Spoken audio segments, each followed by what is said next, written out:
Hello friends, जय माँ बगला हूँ जयवासी। देखिए, मुझे इस बार नसीब अच्छा है कि काली चौदस के दिन मुझे काली चौदस 2 दिन मिल रही है।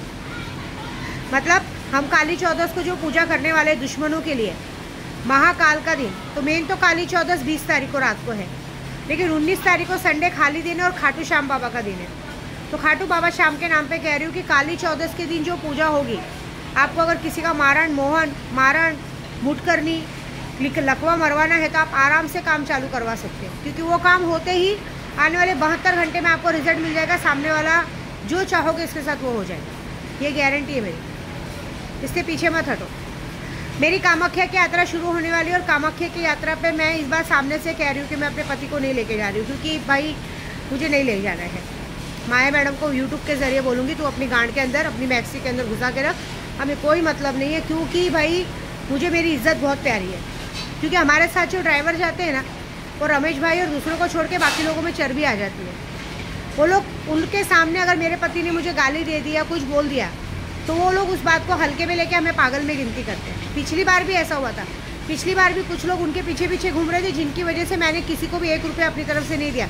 लेकिन जो लोग मेरे साथ जाते हैं ना, उन लोग को क्या फ़र्क पड़ता है, चलो छोड़ो ना, अगली बार नहीं लेके जाएंगे ना, और क्या।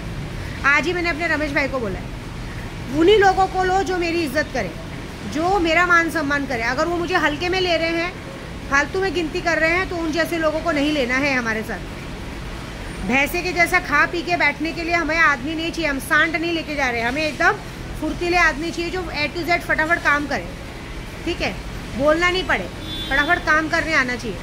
खाने पीने रहने की कोई प्रॉब्लम नहीं है, ऐसी बात है। और गलती उनकी नहीं है। जब खुद का मेरा पति लोगों के 4 सामने बेइज्जती करता है, बेइज्जती का जवाब तो मैं भी दे सकती हूँ। उल्टा पलट के अगर मैंने एक झापड़ मार दिया, 5-5 अंगूठी है हाथ में, एक झापड़ लग जाएगा, 5 उंगली छप जाएगी हाथ पे, क्या रह जाएगी इज्जत उन्हीं लोग के सामने। लेकिन क्या है ना, मुझे मतलब नहीं है। और उनके कान में जो मंत्र फूका जाता है, जैसे करवा चौथ में मंत्र फूका गया, औरत को पैर की जूती समझो, ज़्यादा आवाज़ करते हो सबक सिखाओ, तो औरत को सबक सिखाया जाता है। विद्या देवी शक्ति को सबक नहीं सिखाया जा सकता। विद्या देवी तुम्हारे माँ के भोसड़े में घुस के तुम्हारा निकाल के सब फेंक देगी, याद रखना। ऐसी बात है, मुझे नहीं पसंद है। मैं पैसा दूँ, सब कुछ दूँ, मुझे इज्जत पसंद है, लेकिन मैंने एक बात देख ली है कि इंसान को कितना भी सुधरने का मौका दो, वो इंसान नहीं सुधर सकता। वो गंदगी के साथ रह रहे कि इंसान गंदा हो जाता है, ऐसी बात है। तो गंदगी के साथ ही रहो, गंदा बनो, मुझे कोई मतलब नहीं है। माया मैडम, तुझे तो एक बात कहूँगी, तेरी ज़िंदगी का सत्यानाश होगा। देख, तू तो मेरी वीडियो देखती है, 100% देखती है।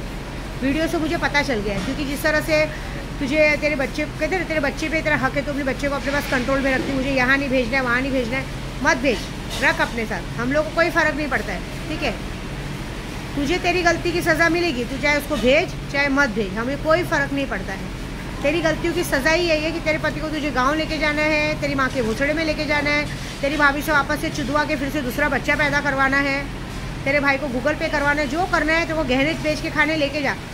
तुम लोग की गलती की सज़ा यह है कि विद्या देवी अब तुम्हारे लिए कुछ नहीं करेगी, 1 रुपये की हेल्प नहीं करेगी। ठीक है, ना तुम्हें पैसा देगी ना कुछ करेगी, क्योंकि तुम लोग के अंदर सुलेमानी रहमानी कीड़े। तुम लोग को हम कितना भी करेंगे ना, तुम लोग हमारी गांड मारने पे ही लगे रहोगे। तेरे पति के साथ तो बहुत सारे ड्राइवर जुड़ रहे हैं, बदली का काम दिला देंगे, ये कर देंगे, और आजकल तो वो यही काम कर रहा है। करो, मैंने इस बार कसम खाई है कि तेरी और तेरे जैसे लोगों की ज़िंदगी बर्बाद करना ही मेरा मकसद है। और इस काली चौदस को सबसे बड़ा मकसद वही पूरा होगा। जिस तरह से तुम लोग ने मेरे केशों को मुझसे छीना है, जिस तरह से तुम लोग मेरी यात्रा बिगाड़ने को देखते हो, मेरा तुम लोगों से किसी से दूर दूर तक कोई नाता नहीं। शुरुआत तुम लोग करते हो, ज़बरदस्ती का तुम लोग अपने पूजे पाठ का बल दिखाते हो। अगर तुम्हारे नए नए पूजे पाठ में इतना बल है, तो मैंने आज इतने सालों से तपस्या की, तो उस तपस्या का फल क्या रहेगा। मैंने क्या कहा, मैं बर्बाद भी हो जाऊँ, मर भी जाऊँ, मुझे फ़र्क नहीं पड़ता। लेकिन इस बार तुम जैसों को अगर तुम्हारी औकात नहीं दिखाई ना, तो विद्या देवी नाम की नहीं है। तुझे अपना बोलने वाला कोई नहीं रहेगा, तू पागल होके घूमेगी, ना तेरे पास तेरा भाई, ना बाप, ना बच्चा, ना पति, कोई नहीं रहेगा। तू पागल होके घूमेगी, तू देख लेना, ये वादा है विद्या देवी का। बस, क्योंकि तुम लोगों ने मेरी, और वही तुम ही नहीं, और भी जितने लोग मेरे पीछे पड़े हैं ना, अननर्सरी पीछे पड़े हो, ज़बरदस्ती जो लग रहे हो ना, तुम सबकी मौत का कारण विद्या देवी बनेगी, ये याद रखना।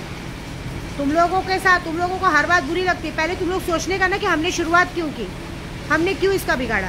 हमने इसका बिगाड़ा ये इसलिए हमारे पीछे पड़ी है ना। तो बस, अब तो मैं तुमको ऊपर पहुंचा के दम लूँगी, चाहे मुझे उसके लिए कुछ भी करना पड़े। मुझे मरना भी पड़ेगा, मुझे कोई फ़र्क नहीं पड़ता, क्योंकि मरने के बाद की मेरी ज़िंदगी बहुत बड़ी है। तुम्हारी ज़िंदगी को ख़त्म करना ही एक मकसद अब मेरा है। ठीक है, और बाकी जितने ग्रुप वाले हैं उन लोग को भी एक ही बात कहूँगी, मुझ पर भरोसा किया तो आगे बढ़ गए, ठीक है। क्योंकि विद्या देवी तुम्हें बनाना और बिगाड़ना बहुत अच्छे से जानती है। तुम लोगों को सीखा भले रही है, लेकिन अगर तुम लोग मेरे दिमाग में लगे तो तुमको ऊपर कैसे पहुंचाना है वो भी मुझे बहुत अच्छी जानता है। अगर मैं तुम्हारा बना सकती हूँ, तुम्हारे घर में प्रॉब्लम आने से रोक सकती हूँ, तो तुम्हारे घर में प्रॉब्लम भेजना मेरे लिए कोई बड़ी बात नहीं है, ठीक है। जय माता दी।